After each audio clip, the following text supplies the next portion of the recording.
Most people work their entire lives to build wealth for future generations. Then there are these trust fund recipients who proved that inheriting money doesn't mean inheriting the wisdom that created it, and that the fastest way to lose a family fortune is to hand it to someone who never had to earn a dollar. Buckle up for a masterclass in how to turn generational wealth into a generation's biggest disappointment. 1. Brandon received a $10 million trust fund at 21 and immediately decided he was a visionary entrepreneur who would revolutionize transportation by creating a ride-sharing service exclusively for people who owned yachts. He spent $4 million developing an app that connected yacht owners who needed rides between their yachts, solving a problem that approximately 7 people in the world had ever experienced. Brandon hired a team of developers who tried explaining that the target market was too small, but he insisted that yacht owners were an underserved demographic. He spent another $1 million on marketing campaigns in yachting magazines and luxury lifestyle publications, targeting people who already had personal captains and helicopter pilots. Brandon's Uber for yacht owners failed spectacularly when he discovered that people wealthy enough to own yachts simply bought helicopters instead of using ride-sharing apps, and his revolutionary transportation solution ended up transporting only his money away from his bank account. The app had exactly 12 downloads, 7 of which were journalists writing articles about absurd startup ideas. 2. Sophia inherited $15 million and decided to become a social media influencer by paying people to pretend to be her fans. She hired actors to attend her events, purchased millions of fake followers from bot farms in countries she couldn't locate on a map, and spent $200,000 per month on a team that created the illusion she was famous. Sophia's influence empire consisted entirely of fabricated popularity that fooled nobody except herself, and she burned through her entire inheritance creating fake success that generated real bankruptcy. She paid for magazine features and publications that didn't actually exist, hired paparazzi to photograph her doing mundane activities like grocery shopping, and rented crowds to make her birthday parties look well attended. Her influencer career ended when someone posted a video of her paying people to take selfies with her at a restaurant she'd rented out to look busy, and the video went viral for all the wrong reasons. Sophia became genuinely famous as an example of what not to do, achieving actual recognition only after losing all her money trying to buy fake recognition. 3. Tyler got $8 million at 25 and immediately launched a cryptocurrency called Tyler Coin that he claimed would make him more famous than Bitcoin, despite having no understanding of blockchain technology or why anyone would want currency named after him. He spent millions on marketing campaigns featuring himself as the face of digital currency revolution, hired developers to create a coin that did nothing better than existing cryptocurrencies, and was shocked when Tyler Coin's value remained at zero, while his actual money disappeared into the void of bad investment decisions. Tyler's cryptocurrency featured no unique technology, solved no existing problems, and offered nothing except Tyler's personal brand as value proposition. He spent $500,000 on a launch party where he gave speeches about financial revolution to confused attendees who were mainly there for free food and open bar. Tyler tried to generate interest by tweeting constantly about Tyler Coin's inevitable dominance and creating fake testimonials from satisfied users who didn't exist. His cryptocurrency empire collapsed when crypto forums identified Tyler Coin as a vanity project with no actual utility, and Tyler learned that successful cryptocurrencies required more than just enthusiastic founders with money to burn. 4. Madison received $12 million and decided to open a luxury boutique that sold only white clothing because she believed white was the most sophisticated color. Her all-white store featured white walls, white furniture, white clothing, and white price tags on items that were expensive simply because they were white. Madison insisted that her monochrome concept was revolutionary fashion, ignoring advice from retail consultants who explained that limiting inventory to one color significantly reduced potential customer base. Her boutique's grand opening featured white champagne, white flowers, and white everything else, creating an atmosphere that attendees compared to being inside a blank canvas or a very expensive hospital. Madison's monochrome empire struggled when she discovered that most people wanted clothing in colors other than white, and that her boutique looked less like sophisticated retail and more like a bleach commercial. She tried expanding to winter white and cream white as separate collections, but customers couldn't tell the difference and didn't care about subtle variations of the same non-color. The store closed after 6 months when she couldn't pay rent on a space that looked like an empty room, and Madison was left with a warehouse full of white clothing that couldn't be sold even at discount prices. 5. Jackson inherited $20 million and immediately bought a professional esports team, despite never having played video games beyond mobile apps on his phone. He hired professional gamers, purchased expensive equipment, and tried to coach players in games he couldn't name correctly while calling strategy meetings to discuss tactics he'd learned from watching YouTube for 20 minutes. Jackson treated esports like traditional sports, suggesting his team practice harder and show more hustle in games where success required technical skill and strategic knowledge rather than motivation. He scheduled mandatory team-building exercises that had nothing to do with gaming, hired a sports psychologist who specialized in football rather than esports, and tried implementing workout regimens for players who needed practice time instead of physical fitness training. Jackson's esports empire crashed when his team quit after he suggested they try harder and believe in themselves more as legitimate competitive gaming strategies. And he learned that owning a gaming team required understanding gaming. His failed esports venture became legendary in gaming communities as an example of what happens when traditional money meets modern competition without any bridge of understanding between them. 6. Emma got $9 million and decided to become a fashion designer by creating a clothing line for dogs that cost more than most human designer wear. Her canine couture featured evening gowns for poodles that cost $5,000 each, tuxedos for bulldogs with custom tailoring, and formal wear that dogs tried to remove immediately after being dressed by frustrated owners who'd paid thousands for outfits their pets actively hated. Emma hired fashion designers who specialized in human clothing and seemed confused about adapting their skills to canine clients who couldn't communicate preferences or stay still for fittings. Her fashion empire produced runway shows where dogs walked off the runway toward food or toys, promotional photos where pets looked miserable in expensive outfits, and a business model that assumed dog owners wanted to spend thousands on clothing their pets hated wearing. Emma tried to justify her prices by using expensive materials and claiming her designs were investment pieces. But most dogs destroyed their couture outfits within minutes of wearing them. Her fashion line folded when she realized the intersection of people who spend money on dog clothes and people who spend $5,000 on dog clothes was approximately nobody, and her remaining inventory became the world's most expensive dog toys after frustrated pets shredded formal wear that had taken months to create. 7. Connor received $14 million at 23 and launched a nightclub located completely underwater in a facility that cost $6 million to build and required scuba certification to enter. His underwater club featured dance floors where patrons couldn't hear music properly through their scuba gear, bars where drinking through scuba masks was impossible, and a venue that attracted exactly 0 repeat customers who decided clubbing and scuba diving shouldn't be combined. Connor had envisioned an exclusive underwater experience that would revolutionize nightlife, but reality involved customers bobbing awkwardly in water, unable to communicate, drink, or dance effectively while breathing through regulators. The club's signature cocktails had to be consumed on the surface before diving, defeating the purpose of an underwater bar. His aquatic nightlife empire featured more safety incidents than successful parties, required lifeguards to supervise all events, and attracted mainly curious divers who visited once for the novelty before never returning.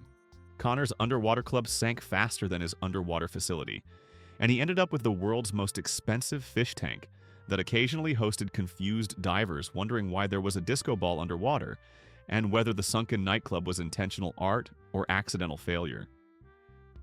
8. Olivia inherited $11 million and immediately hired a team of people whose only job was to agree with everything she said, creating an echo chamber that confirmed every bad idea and validated every poor decision. Her agreement empire featured yes men who validated her bad ideas, confirmed her incorrect opinions, and supported decisions that any rational person would question.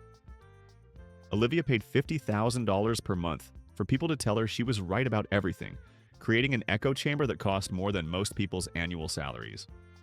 Her staff included a decision validator who agreed with choices before she made them, an opinion confirmer who supported her views regardless of accuracy, and a reality consultant whose job was making reality seem consistent with Olivia's perception of reality. She fired anyone who suggested alternative perspectives or questioned her judgment, eventually surrounding herself exclusively with people who prioritized paycheck over honesty. Her agreement empire collapsed when she ran out of money and her yes men all said no to continuing their employment without payment. And Olivia discovered that the only honest opinion she'd heard in years was people explaining they wouldn't work for free. 9. Aiden got $16 million and decided to become a professional poker player despite having no card-playing skills beyond Go Fish. He entered high-stakes tournaments, bet enormous amounts on hands he didn't understand, and convinced himself that losing was part of a complex strategy he was developing. Aiden's poker career consisted of him donating millions to actual poker players who couldn't believe someone would repeatedly enter tournaments with zero knowledge of probability, strategy, or basic card game rules. He hired poker coaches who tried teaching fundamentals, but Aiden insisted he was developing his own revolutionary playing style that would disrupt traditional poker. His unique strategy consisted mainly of betting large amounts on weak hands and being shocked when he lost. Aiden convinced himself that professional poker players were intimidated by his unpredictable style, when really they were just grateful for easy money. His professional gambling career ended when he'd lost his entire inheritance and discovered that poker skill and poker confidence were different things, and that being unpredictable wasn't the same as being good at poker. He tried entering lower-stakes games to rebuild, but even amateur players could recognize someone who'd never learned basic poker fundamentals. 10. Chloe inherited $13 million and launched a restaurant where every menu item cost exactly $1,000 because she wanted her establishment to be exclusive. Her $1,000 restaurant served regular food at insane markups, attracted curious visitors who came once and never returned, and featured menu items like $1,000 hamburger and $1,000 French fries that were identical to food available elsewhere for normal prices. Chloe insisted that high prices created perceived value, and that charging $1,000 for a grilled cheese sandwich was actually brilliant marketing. She hired celebrity chefs who tried explaining that quality ingredients justified higher prices, but arbitrary pricing alienated customers, but Chloe believed exclusivity came from expense alone. Her restaurant's reviews were universally negative, with food critics calling it an interesting experiment in customer exploitation and proof that some people have more money than sense, both owners and the few customers who actually ate there. Chloe's exclusive dining experience closed after 3 months, when she discovered that expensive prices don't create exclusivity, they just create expensive empty restaurants, and that her revolutionary pricing strategy had mainly revolutionized how quickly a restaurant could fail. 11. Noah received $18 million at 22, and immediately started a film production company to make movies starring himself, despite having no acting ability, experience, or reason to believe he should be on camera. His film empire produced movies nobody wanted to watch, starring someone nobody wanted to see, with budgets that exceeded the production values of everything on screen. Noah's films featured himself in every scene, playing characters that required acting skills he didn't possess while delivering dialogue he'd written without understanding how humans actually talked. He hired directors who tried coaching his performances, but Noah insisted his natural charisma would shine through, and that acting classes were for people without inherent talent. His production company's biggest achievement was proving that money can't buy talent or audience interest. Noah's films premiered to empty theaters, achieved scores on review aggregator sites that were mathematically impressive in their negativity, and became case studies in film schools about vanity projects gone wrong. His cinematic dreams cost $3 million per film that earned approximately $400 in ticket sales, mostly from Noah purchasing tickets to inflate numbers and his family members attending premieres out of obligation rather than interest. 12. Eva got $7 million and decided to solve climate change by purchasing carbon offsets for her entire lifestyle, including carbon offsets for the private jet she bought to fly to climate conferences, where she spoke about environmental responsibility. Her environmental empire consisted of buying credits that allowed her to pollute guilt-free while convincing herself she was saving the planet. Ava spent millions on carbon offsets that primarily funded her ability to maintain an unsustainable lifestyle while feeling environmentally conscious. She flew private jets to speak at climate rallies, drove luxury SUVs to environmental protests, and lived in a mansion that consumed more electricity than several normal homes, while insisting her carbon offset purchases made her carbon neutral. Her climate solution mainly solved the problem of her feeling bad about being wealthy and wasteful. Ava gave speeches about environmental responsibility while demonstrating environmental irresponsibility, offset by financial transactions, that made her feel better about problems she was actively creating. Her environmental activism ended when journalists calculated that her carbon offset purchases were funding her personal pollution rather than reducing total emissions, and that her solution to climate change was essentially paying for permission to be part of the problem. 13. Ethan inherited $21 million and launched a social network exclusively for rich people, creating a platform that combined all the worst aspects of social media with the added element of wealth-based exclusivity that nobody wanted. His elite social network required proof of net worth to join, featured feeds of people bragging about expensive purchases, and attracted users who mainly joined to mock the concept or steal business ideas from wealthy people who broadcasted their activities publicly. Ethan's platform included features like yacht check-ins, private jet status updates, and a luxury flex button that let users broadcast expensive purchases to other wealthy people who didn't care. His exclusive platform became a ghost town when he discovered that rich people already had social networks and didn't need special platforms to connect with other rich people, and that most wealthy individuals preferred privacy over broadcasting their financial status on dedicated platforms. The social network attracted more journalists writing articles about tone-deaf wealth displays than actual users, and Ethan's exclusive community mainly became exclusive in the sense that it excluded almost everyone, including the people it was designed for. The platform was eventually hacked, with users' financial information posted publicly, and the remaining members abandoned the network rather than risk further exposure. 14. Isabella received $10 million and immediately enrolled in medical school, law school, and business school, simultaneously despite having no intention of becoming a doctor, lawyer, or business professional. She hired tutors to do her homework, paid people to take her tests, and spent $300,000 per year on education she wasn't receiving while collecting degrees she didn't earn. Isabella believed that having multiple degrees would make her seem accomplished without requiring actual accomplishment. Her academic empire featured stand-ins attending lectures for her, professional test takers using fake IDs, and essay writing services producing papers for classes she'd never attended. She hired coordinators to manage her academic fraud operation, creating a full-time business of fake education that cost more than legitimate education while providing no actual knowledge. Isabella's academic empire collapsed when universities discovered her elaborate cheating system after a tutor was caught taking an exam for her using a stolen student ID. And she ended up with no degrees, no refund, and no understanding of why buying education didn't work the same as buying other things. She faced potential criminal charges for academic fraud and was banned from multiple universities, becoming a cautionary tale in academic integrity seminars. 15. Lucas got $19 million and decided to become a professional race car driver by purchasing Formula One cars and entering races without training, skill, or basic understanding of how racing worked. His motorsports empire featured extremely expensive crashes, DNF results in every race he entered, and insurance premiums that exceeded most people's home values. Lucas believed that owning race cars made him a race car driver, missing the fundamental understanding that professional racing required years of training and natural talent he didn't possess. He hired experienced drivers to teach him, but Lucas insisted on entering professional races before mastering basic techniques, resulting in spectacular crashes that endangered other drivers and destroyed expensive equipment.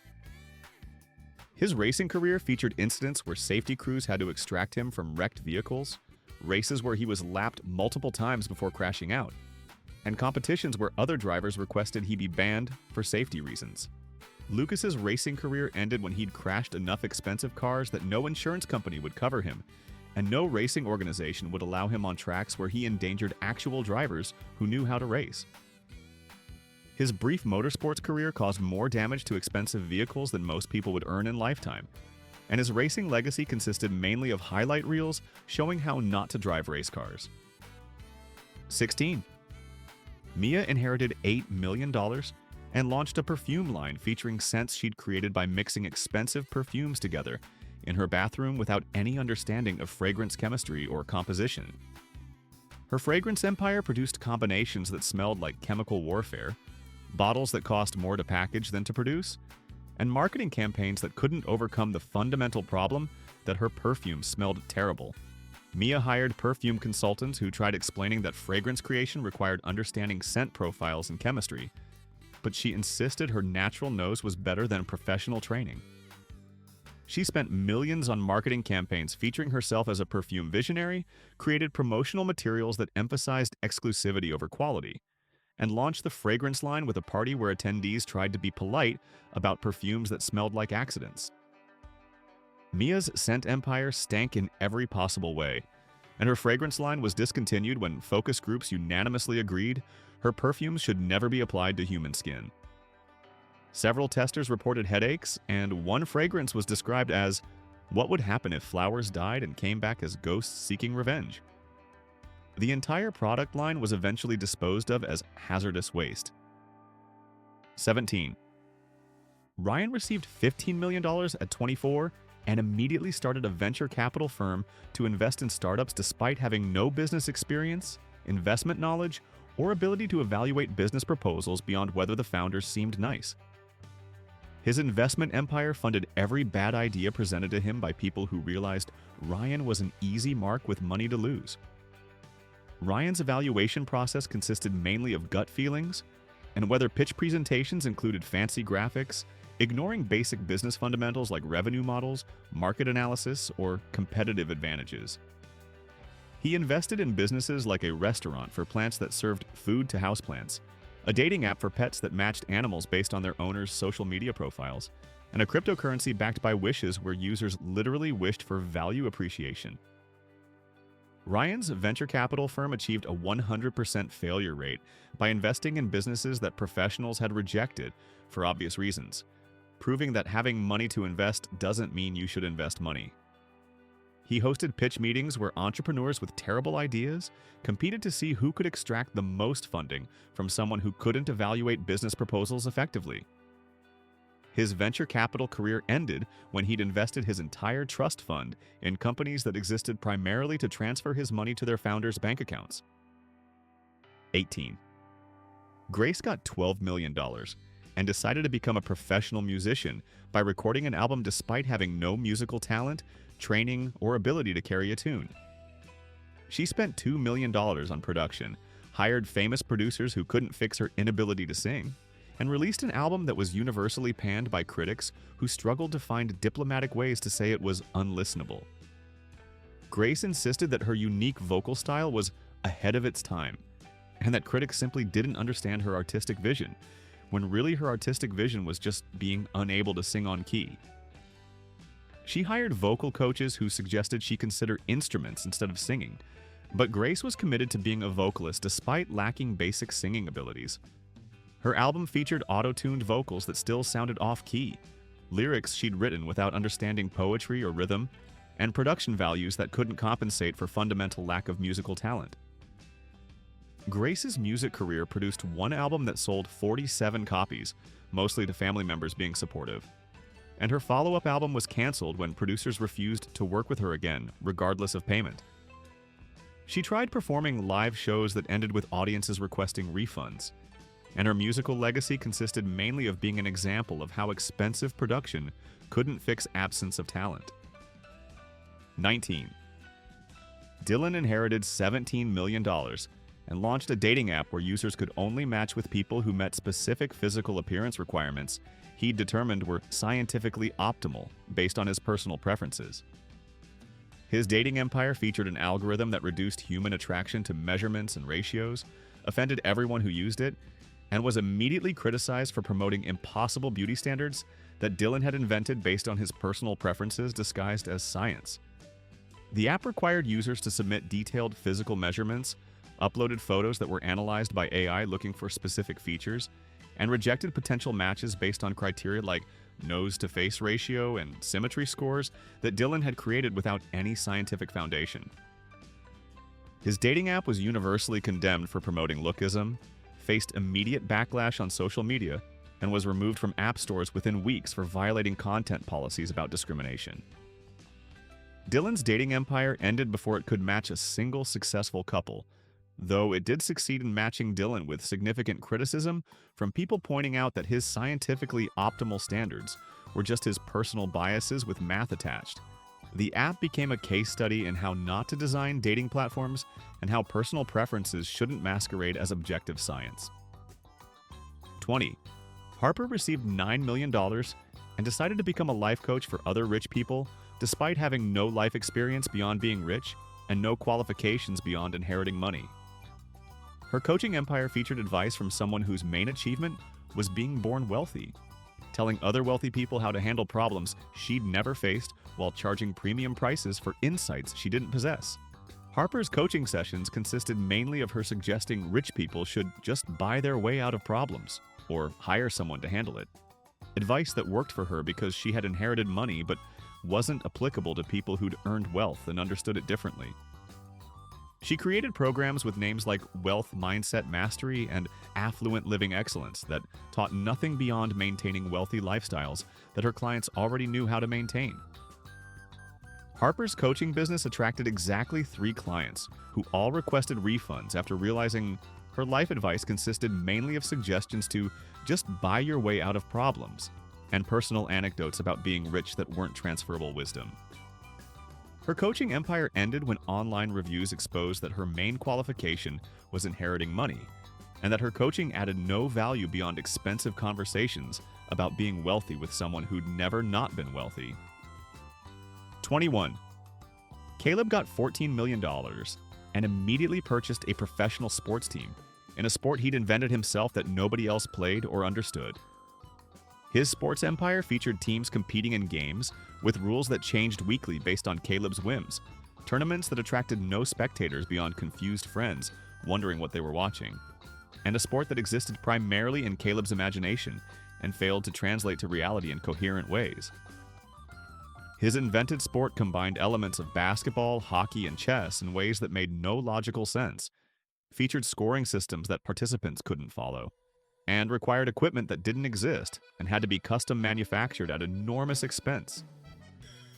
Caleb hired athletes who tried learning a sport that had no consistent rules, promoted tournaments that had no audiences, and created a professional league for a game that wasn't professionally viable. His invented sport league folded after one season when he realized that creating successful sports required participants beyond himself, audiences interested in watching, and rules that remained consistent long enough for people to understand them. His sporting legacy consisted mainly of athletes who listed professional club player on resumes and had to explain to future employers that yes, someone actually paid them to play a made-up sport that made no sense. 22. Lily inherited $11 million and launched a luxury travel agency that planned trips exclusively to destinations she'd never visited for clients she'd never met, using information she'd gathered from Instagram influencers and travel blogs written by people who might not have visited those places either.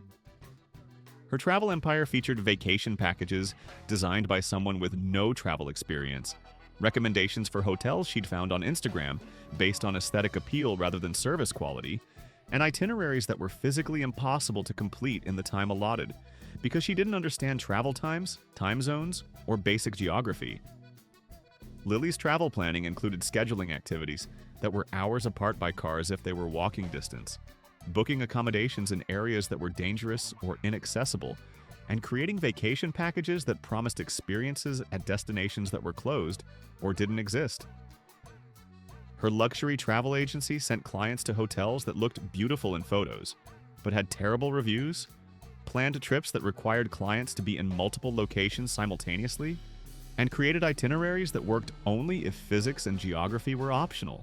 Lily's travel agency collapsed after angry clients returned from disastrous vacations planned by someone who thought travel planning meant looking at pretty pictures and booking expensive hotels, and several clients threatened lawsuits for trips that were essentially elaborate scams disguised as luxury vacation packages. 23. Mason received $16 million at 21 and decided to prove the Earth was flat by funding expeditions and research projects dedicated to disproving established science, using methods that consistently proved he was wrong. His flat Earth empire spent millions on experiments that consistently proved the Earth was round, while Mason insisted the results were fake or that his equipment was sabotaged by global conspirators. He funded expeditions to Earth's edge that never found edges, launched weather balloons that showed Earth's curvature while Mason claimed the cameras were distorted, and commissioned studies that proved exactly the opposite of what he wanted them to prove.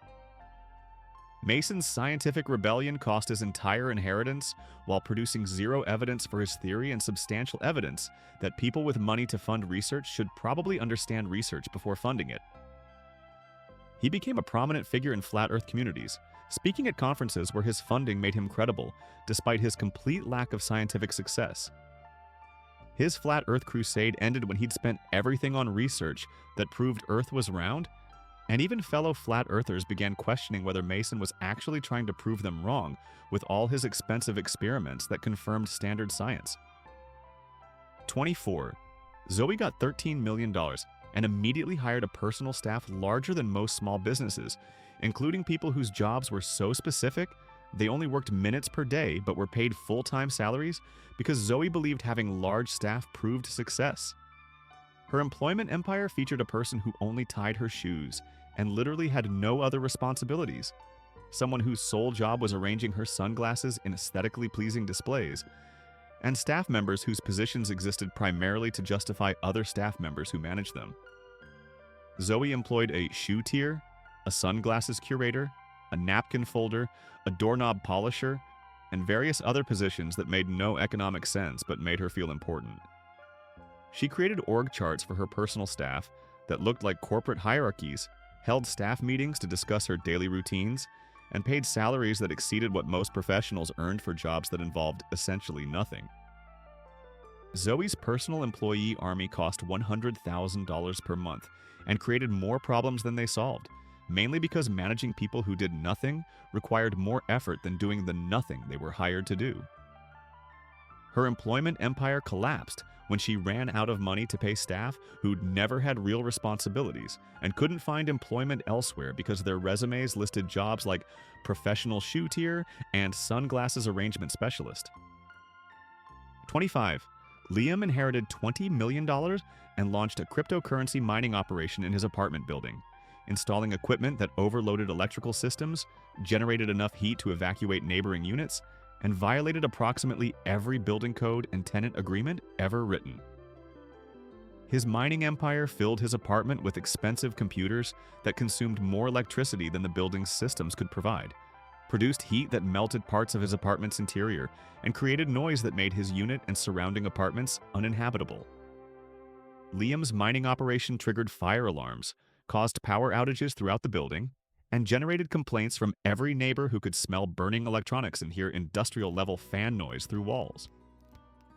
His mining empire was shut down by fire marshals before it could mine a single coin profitably, and Liam was evicted from his building, sued by neighbors for property damage and discomfort, and learned that cryptocurrency mining in residential buildings was illegal for reasons that should have been obvious to anyone with common sense. His mining operation caused over $200,000 in damage to the building's electrical systems and neighboring units, and Liam became known throughout his city's rental market as someone no landlord would accept as a tenant. 26. Aria received $8 million and decided to become a professional photographer by purchasing $500,000 in camera equipment she didn't know how to use and assumed expensive gear would automatically make her talented.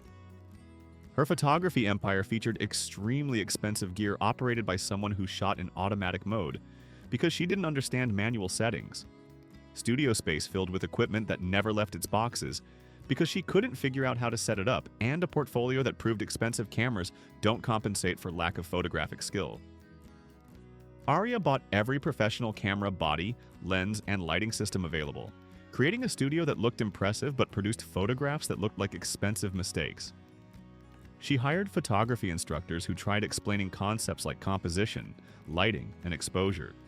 But Aria insisted her expensive equipment would compensate for lack of understanding technical fundamentals. Her photography business featured a website showcasing photographs that demonstrated she'd never learned how to properly use equipment she'd spent hundreds of thousands buying. Aria's photography business closed when she realized her iPhone photos were better than her professional camera photos because her iPhone's automatic software made better decisions than she did manually, and that photography required understanding composition, lighting, and skills beyond equipment ownership. She tried selling her equipment but discovered that professional photographers could recognize gear that had never been properly used, and that expensive equipment depreciated significantly even when barely touched. 27.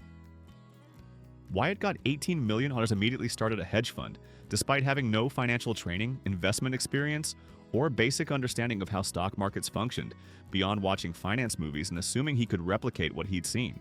His hedge fund empire featured investments selected by gut feelings and hunches, portfolio management based on horoscopes and astrological signs, and financial strategies that professional investors later described as impressively wrong about everything, and a perfect example of every investment mistake compressed into one portfolio. Wyatt invested heavily in companies he'd heard of without researching them, sold winners quickly while holding losers indefinitely hoping they'd recover, and made trading decisions based on whether the company names sounded successful.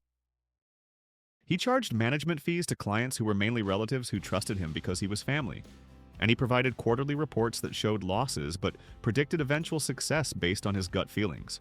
Wyatt's hedge fund lost 100% of its value within 18 months, achieving returns so spectacularly bad that financial analysts studied his decisions as examples of what never to do, and business schools used his fund as a case study in how not to manage money. His hedge fund's final report to remaining investors consisted mainly of apologies and explanations that financial markets were harder than movies made them appear. 28. Scarlett inherited $10 million and launched a wellness brand selling products she'd created by mixing essential oils together without any chemistry knowledge, safety testing, or concern for regulations governing consumer products or human safety. Her wellness empire produced combinations that caused allergic reactions in test subjects, violated FDA regulations she'd never researched, and featured health claims that were entirely fictional and legally questionable. Scarlett's products included combinations that should never be applied to human skin, essential oil mixtures that reacted badly when combined, and wellness solutions that created more problems than they solved. She marketed her products as natural healing, while creating formulations that naturally caused rashes and promoted health benefits that had no scientific basis and contradicted established medical knowledge. Scarlett's wellness brand was shut down by regulatory agencies before she could sell enough products to harm more than a few dozen customers who required medical attention after using her untested formulations. Several customers filed lawsuits for medical expenses, and health departments issued warnings about her products. Her wellness brand became a cautionary tale about why consumer product regulations exist and why mixing random ingredients together doesn't create viable products. 29. Carter received $15 million at 23 and decided to become a professional video game streamer, despite having no personality, gaming skills, or understanding of streaming platforms beyond watching them occasionally when bored. His streaming empire featured expensive equipment broadcasting gameplay from someone who was neither entertaining nor skilled at games, producing content that attracted zero consistent viewers beyond bots and people who accidentally clicked his streams before immediately leaving. Carter invested in professional broadcasting setups with multiple cameras, professional lighting, and streaming equipment that would make sense for successful streamers, but seemed excessive for someone with single-digit viewer counts. He hired editors to create highlight reels from streams that contained no highlights, social media managers to promote content nobody wanted to watch, and consultants who tried explaining that successful streaming required either skill or personality, or preferably both. Carter's streaming career cost millions in equipment and promotion to create streams that nobody watched, proving that expensive setups don't create interesting content and that being rich doesn't make you entertaining. His most viewed stream had 12 concurrent viewers, and analysis showed most were his paid staff members checking stream quality. Carter's streaming empire ended when he realized he'd spent millions creating content nobody wanted, and that successful streamers succeeded because of talent, not equipment budgets. 30. Penelope got $12 million and immediately opened a pet hotel that offered services more luxurious than most human hotels, including personal chefs for dogs who prepared gourmet meals that pets couldn't distinguish from regular dog food, spa treatments for cats who actively resisted being groomed, and entertainment systems for animals that couldn't appreciate television or music. Her pet hospitality empire charged thousands per night for accommodations that pets didn't enjoy, while owners paid premium prices to feel less guilty about boarding their animals when traveling. Penelope's pet hotel featured suites with flat-screen TVs showing nature documentaries that animals didn't watch, beds more expensive than most humans slept in, and services like pet meditation sessions and animal aromatherapy that benefited nobody except staff being paid to provide them. Her luxury pet hotel's marketing emphasized services that impressed humans but meant nothing to animals, and charged prices that made economic sense only if pets could appreciate luxury the way humans did. Penelope's luxury pet hotel closed when she discovered that most pet owners preferred affordable boarding over expensive services their pets couldn't distinguish from regular kennels, and that luxury pet care was primarily about making humans feel better rather than actually improving animal experiences. Her remaining clients switched to normal boarding facilities that cost a fraction of her prices and provided experiences pets preferred. 31. Austin inherited $22 million and launched a space tourism company despite having no aerospace engineering knowledge, rocket science background, or realistic plan for getting people into space beyond enthusiasm and money. His space empire featured concept designs for spacecraft that violated physics and featured impossible specifications, promotional materials promising space travel for prices that couldn't cover fuel costs even if his spacecraft could fly, and a business plan that assumed space tourism was significantly easier than actual space agencies had determined after decades of research and development. Austin hired aerospace engineers who tried explaining why his spacecraft designs wouldn't work, but he insisted that innovation meant ignoring conventional limitations, and that his vision would succeed where others had failed. He spent millions on promotional campaigns showing rendered images of impossible spacecraft, marketed trips to space at prices that made Virgin Galactic look affordable, and sold tickets for space tourism experiences on vehicles that never progressed beyond concept sketches. Austin's space company never launched anything beyond promotional videos featuring computer-generated imagery of spacecraft that could never be built, and his astronomical ambitions crashed before leaving the ground. His space tourism company became a running joke in aerospace communities and faced potential fraud investigations for selling tickets on spacecraft that couldn't possibly exist. 32. Stella received $9 million and decided to become a professional wine expert by purchasing a vineyard she'd never visited in a region she'd never researched and producing wine she'd never tasted from grapes she couldn't identify. Her wine empire featured grape varieties she couldn't identify by sight or taste, fermentation processes she didn't understand, supervised by her via video calls where she made suggestions that confused actual winemakers, and vintages that professional sommeliers described as technically wine but inadvisable to consume, and what happens when money replaces knowledge in winemaking. Stella hired winemakers who tried explaining that wine production required understanding grapes, fermentation, aging, and chemistry, but she insisted on making creative decisions based on what she thought sounded sophisticated. Her wines featured unusual flavor combinations that sommeliers called unfortunate, bottle designs that looked expensive but couldn't mask wine that tasted cheap, and pricing that reflected her investment rather than wine quality. Stella's vineyard produced bottles that wine shops refused to stock because they didn't meet basic quality standards, and wines that tasting panels rated as examples of what wine shouldn't taste like. Her wine empire aged poorly in every sense, and the vineyard was ultimately sold at substantial loss to actual winemakers who had to replant vines and rebuild the vineyard's reputation. 33.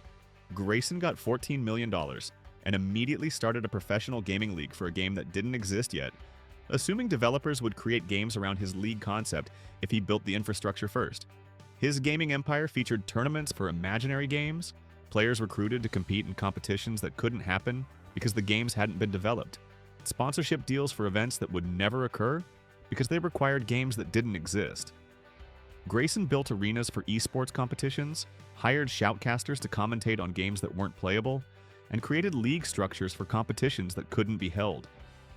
He approached game developers with proposals to create games for his league, but developers couldn't understand why they'd create games specifically for a league that existed only in Grayson's planning documents. His gaming empire featured everything needed for professional gaming except actual games to play professionally. Grayson's fantasy gaming league collapsed when reality intervened, and he discovered that professional gaming required actual games to play professionally, and that building infrastructure before having actual content was putting the cart before the horse in expensive and pointless ways. His gaming league's equipment was eventually sold to actual esports organizations that had games to compete in. 34. Aurora inherited $17 million and launched a fashion magazine featuring exclusively herself as the model, editor, writer, photographer, and subject of every article, photo spread, and interview. Her publishing empire produced a magazine where every page featured Aurora in different outfits, writing about Aurora's life, reviewing products Aurora liked, interviewing Aurora about Aurora's thoughts on topics Aurora found interesting, and generally creating content that appealed to Aurora and approximately nobody else. The magazine's covers all featured Aurora, the fashion spreads all showed Aurora wearing clothes, the lifestyle articles all described Aurora's lifestyle, and the advice columns all dispensed Aurora's advice about living like Aurora. Her self-focused magazine attracted 0 subscribers beyond relatives being supportive and friends who felt obligated, and newsstand sales were non-existent because people shopping for magazines weren't looking for publications devoted entirely to strangers' lives. Aurora's magazine featured production values that would have been impressive if applied to content anyone wanted to read, and she hired professional photographers, designers, and editors who couldn't overcome the fundamental problem that nobody cared about a magazine exclusively about Aurora. Her publishing empire folded after 6 issues when even Aurora got tired of reading about Aurora, and she realized that successful magazines required content that appealed to audiences beyond the person producing them. 35. Jackson received $11 million at 25 and decided to become a professional extreme sports athlete despite having no athletic ability, training, or survival instincts that would prevent him from attempting dangerous activities without preparation or regard for personal safety. His extreme sports career featured expensive injuries requiring extensive medical treatment, rescue operations that made local news and cost rescue services significant resources, and attempts at stunts that professionals had trained years to perform safely, while Jackson attempted them after watching YouTube videos.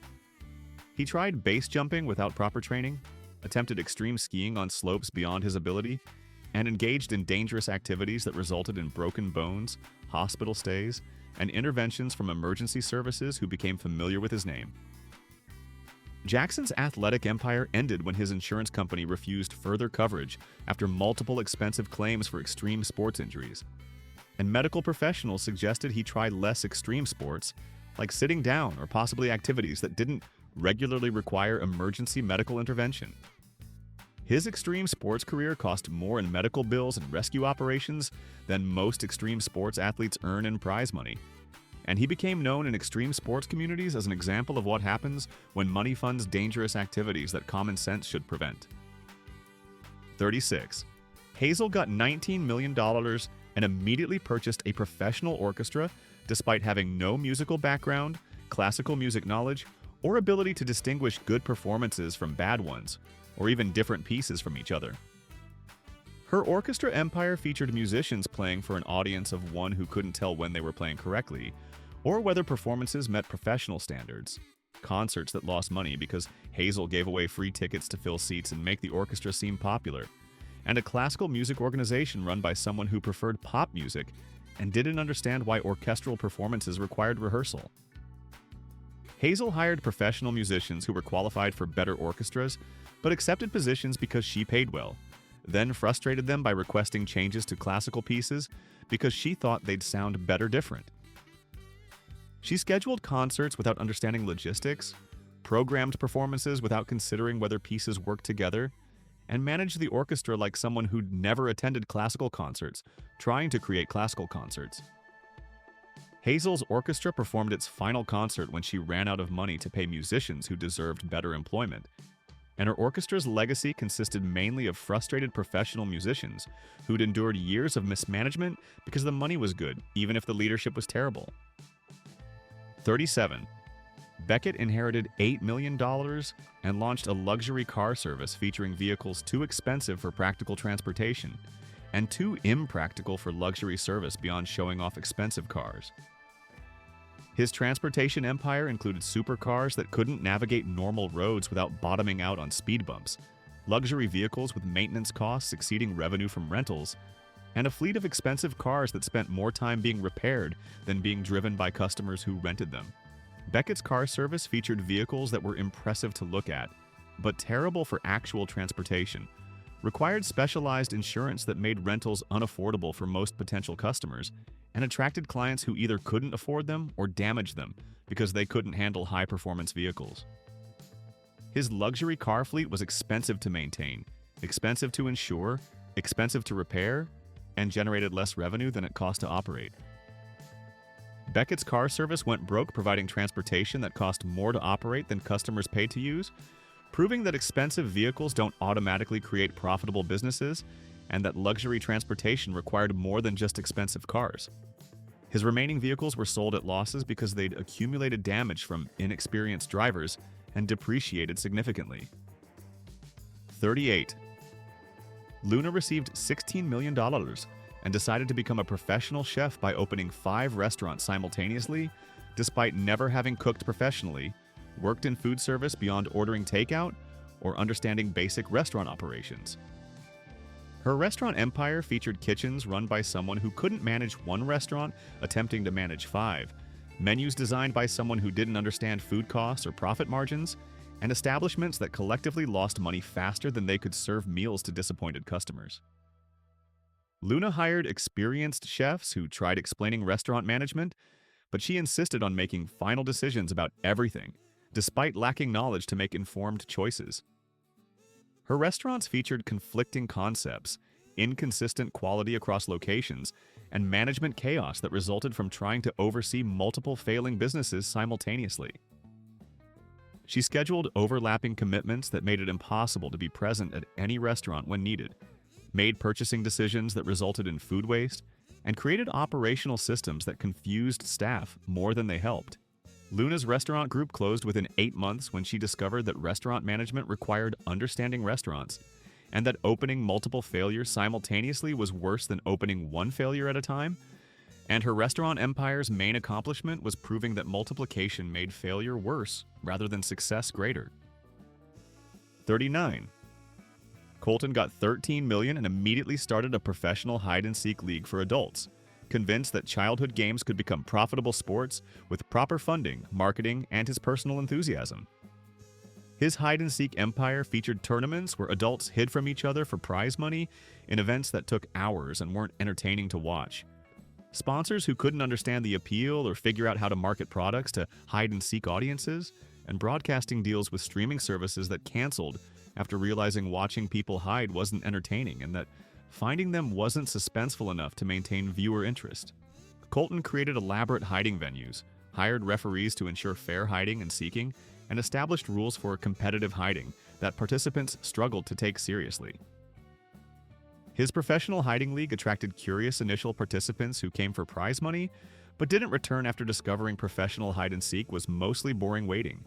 Colton's professional hiding league folded when he couldn't find anyone interested in funding competitive hiding beyond himself, and he ran out of places to hide from his financial failures. And his hiding league's main legacy was proving that not all childhood games translate to professional sports regardless of funding. 40. Violet inherited $21 million and launched a social media platform exclusively for posting complaints, creating a network where negativity was the only allowed content and positive posts were automatically deleted. Her complaint empire featured feeds of people being negative about everything, users who eventually complained about the complaint platform itself, and an atmosphere so toxic that even chronic complainers found it too negative and depressing to use regularly. Violet's platform had algorithms that promoted the most negative content, features that encouraged complaining about others' complaints, and systems designed to maximize negativity and user dissatisfaction. Her complaint network attracted initially curious users who quickly realized that constant negativity was exhausting, and that social media platforms focused entirely on complaints created terrible user experiences. The platform's most active users were people complaining about having nowhere else to complain, and even they eventually left for platforms that allowed occasional positivity. Violet's complaint network shut down when she realized she'd created a platform that made everyone miserable, including herself, and that building businesses around negativity attracted only negative results, and that her complaint platform's biggest success was giving people something new to complain about. 41. Hudson received $10 million at 24 and decided to become a professional magician by purchasing expensive illusions he didn't know how to perform, and assuming expensive tricks would make him a magician. His magic empire featured shows where tricks failed publicly because he hadn't practiced, performances where assistants tried to help while Hudson improvised incorrectly and made failures worse, and magic shows that were unintentionally comedic for wrong reasons because audiences laughed at failures rather than being amazed by magic. Hudson bought illusions that required years of practice and attempted them after brief rehearsals, purchased equipment without understanding how it worked, and created shows that demonstrated the importance of actually learning magic rather than just buying expensive tricks. His performances featured boxes that didn't close properly, disappearances that revealed how they worked, and levitations that dropped assistants because Hudson hadn't learned proper techniques. Hudson's magical career disappeared faster than his money, and his final show ended when an illusion went so wrong that audience members requested refunds before the performance concluded. And Hudson realized that being a magician required understanding magic rather than just owning magic equipment. 42. Ivy got $15 million and immediately hired a team to develop a personal fragrance that would capture her essence, spending millions on perfume consultants who tried to create scents based on abstract concepts like my vibe, my energy, how I feel, and other descriptions that couldn't be translated into actual perfume formulations. Her fragrance empire produced test batches that smelled nothing like her stated preferences because her preferences were impossible to translate into actual scents. Marketing campaigns for a scent that didn't exist in producible form because the concept existed only in Ivy's mind. And eventually a perfume that smelled generic, despite costing millions to develop because consultants gave up trying to capture abstract concepts and created something that smelled fine but unremarkable. Ivy rejected hundreds of formulations because they didn't capture her essence, though she couldn't explain what her essence smelled like or how consultants could improve their work. Her signature fragrance was never released commercially after focus groups couldn't identify what made it different from existing perfumes beyond being more expensive to create. And Ivy's fragrance legacy consisted mainly of perfume consultants telling stories about the most difficult client they'd ever worked with. The millions spent on fragrance development produced nothing except consultant fees and bottles of generic perfume that Ivy eventually gave away because even she didn't want to wear it. 43. Sawyer inherited $18 million and launched a luxury camping company offering outdoor experiences that eliminated everything people enjoyed about camping, while adding amenities that defeated the purpose of being outdoors. His glamping empire featured tents with full plumbing that required more infrastructure than most houses, camping sites with room service that required staff presence in natural settings, and nature experiences that required more employees than most hotels to maintain artificial wilderness experiences. Sawyer's luxury camping featured everything except camping, with heated tents, gourmet meals, concierge services, and amenities that made outdoor experiences indistinguishable from indoor experiences except for being outside technically. His glamping empire charged premium prices for outdoor accommodations that removed everything adventurous about camping, while adding everything people went camping to escape. Sawyer's luxury camping business failed when he discovered that people who wanted outdoor experiences preferred actual camping, and people who wanted luxury accommodations stayed in hotels. And his business served neither market effectively because it tried to combine incompatible concepts. His luxury camping equipment was eventually sold to actual campers who removed luxury amenities to restore practical camping functionality. 44. Ruby received $7 million and decided to become a professional competitive eater despite having no interest in eating competitions, no appetite for large quantities of food, and immediate regret during her first competition attempt when she realized competitive eating was terrible. Her competitive eating career lasted exactly one contest, where she finished last place and several pounds of food behind the winner, felt sick for 3 days afterward recovering from her attempt to eat competitively, and learned that watching eating competitions and participating in eating competitions were very different experiences, and that competitive eating required unusual abilities she definitely didn't possess. Ruby spent $50,000 on training with professional eaters who tried explaining that competitive eating required specific techniques and natural abilities. But Ruby was convinced she could learn after watching competitions on television. Her brief athletic career cost more than most competitive eaters earn in prize money across entire careers. And she became a cautionary tale about confusing watching sports with being able to perform sports, and about how much money could be wasted preparing for careers that lasted one competition. 45. And finally, there's Preston, who inherited $25 million at 21 and decided the best use of his trust fund was proving he didn't need his trust fund by giving it all away to strangers on the internet to show how generous and different from other rich kids he was and how much better he was than wealthy people who kept their money. Preston's charitable empire featured him distributing money to anyone who asked without verification, background checks, or any system beyond responding to messages from people claiming to need help, creating a process that attracted every scammer online who realized Preston was an easy mark.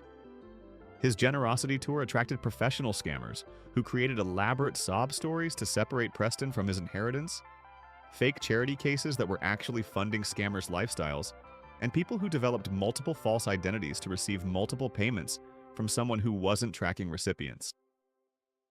Preston gave away hundreds of thousands to people whose stories were obviously fabricated, funded medical treatments for people who weren't sick, and supported businesses that existed only to extract money from him.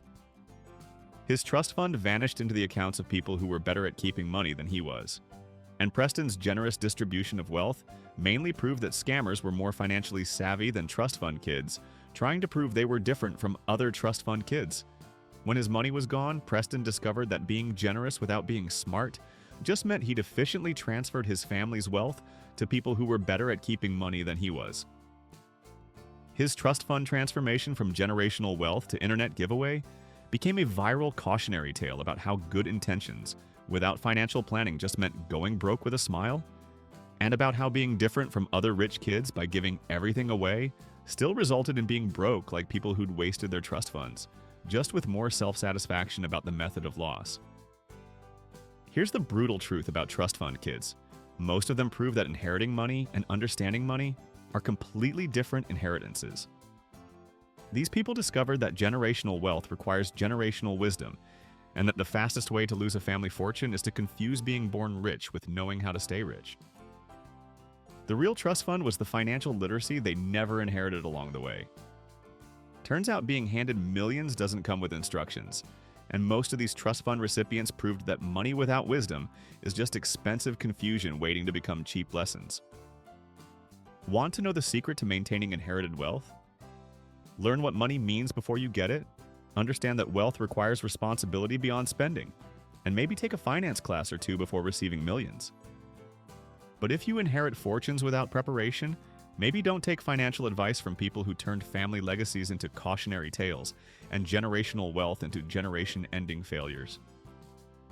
Subscribe if you want to keep your inheritance longer than these trust fund kids kept theirs, and remember that the best way to maintain wealth is understanding it before you have it.